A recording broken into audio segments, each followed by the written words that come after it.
Hello students, now we will study state functions. State functions are the functions which only depend on the state of the system and are independent of the path taken to get that state. That is, for example, this is the state where the pressure is P1 and volume is V1.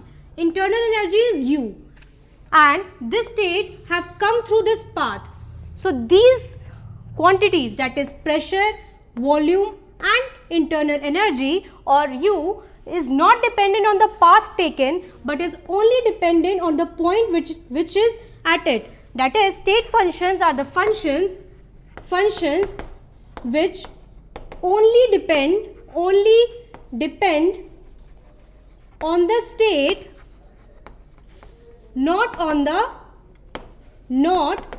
the path taken to reach there.